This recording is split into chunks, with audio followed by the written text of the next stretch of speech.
ಇದೀಗ ಧ್ವಜಾರೋಹಣ ಮಾನ್ಯ ಜಿಲ್ಲಾ ಉಸ್ತುವಾರಿ ಸಚಿವರಿಂದ.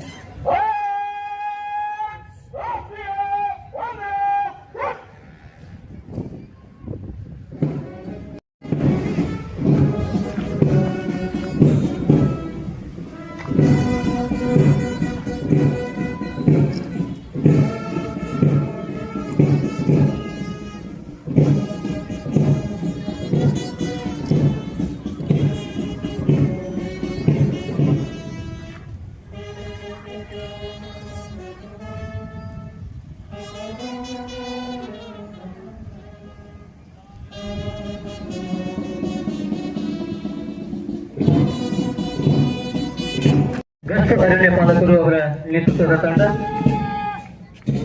ಇದೀಗ ಅಗ್ನಿಶಾಮಕ ಮತ್ತು ತುರ್ತು ಸೇವೆಗಳು ಶ್ರೀ ಜಿಎಕೆಲಿ ಅಗ್ನಿಶಾಮಕ ಠಾಣಾಧಿಕಾರಿಗಳ ನೇತೃತ್ವದಲ್ಲಿ ಇದೀಗ ಎನ್ಸಿಸಿ ಕ್ಲಿಯರ್ ಡಿವಿಷನ್ 37 ಬಟಾಲ್ ಕರ್ನಾಟಕ ಬಟಾಲಿಯನ್ ಬಾಗಲಕೋಟೆರವರ ಶ್ರೀಯುತ ಸಂಗಮೇಶ್ ಕಾಂಬ್ಳೆರವರ ನೇತೃತ್ವದ ತಂಡ.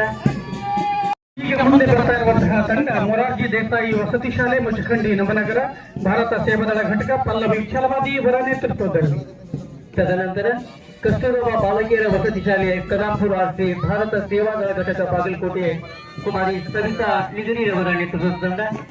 ಇದೀಗ ಆದರ್ಶ ವಿದ್ಯಾಲಯ ನವನಗರ ಬಾಗಲಕೋಟೆ ಪ್ರೌಢಶಾಲಾ ವಿಭಾಗದ ಲಕ್ಷ್ಮೀ ಲಮಾಣಿ ಇವರ ನೇತೃತ್ವದ ತಂಡ ಬರ್ತಾ ಇದೆ. ಇದೀಗ ಬಾಲಕಿಯರ ಸರ್ಕಾರಿ ಪದವಿ ಪೂರ್ವ ಕಾಲೇಜ್ ಪ್ರೌಢ ವಿಭಾಗ ಭಾರತ ಸ್ಕೌಟ್ ಮತ್ತು ಗೈಡ್ಸ್ನ ರೇಂಜರ್ ದಳ ಅಂಕಿತಾ ಬಾಬು ಚವ್ಹಾಣ್ ಅವರ ನೇತೃತ್ವದ ತಂಡ. ಈಗ ಬರ್ತಾ ಇರುವಂತಹ ತಂಡ ಬಸವೇಶ್ವರ ಆಂಗ್ಲ ಮಾಧ್ಯಮ ಪ್ರೌಢಶಾಲೆ ವಿದ್ಯಾಗಿರಿಯ ಹೆಣ್ಣು ಮಕ್ಕಳು ಭಾರತ ಸ್ಕೌಟ್ಸ್ ಗೈಡ್ಸ್ ದಳ ಅನುಶ್ರೀ ಮದರ್ ಇವರ ನೇತೃತ್ವದಲ್ಲಿ. ಇದೀಗ ಸರ್ಕಾರಿ ಪ್ರಥಮ ದರ್ಜೆ ಕಾಲೇಜು ನವನಗರ ಬಾಗಲಕೋಟೆ ಗಂಡು ಮಕ್ಕಳ ರೋವರ್ಸ್ ದಳ ಸಿದ್ದಪ್ಪ ಚಲವಾಡಿರವರ ನೇತೃತ್ವದ ತಂಡ. ಕೊನೆಯ ತಂಡ ಆದರ್ಶ ವಿದ್ಯಾಲಯ ನವನಗರ ಬಾಗಲಕೋಟೆ ಪ್ರಾಥಮಿಕ ಶಾಲಾ ವಿಭಾಗ ಹರ್ಷಿಣಿ ನವಲಗಿ ಇವರ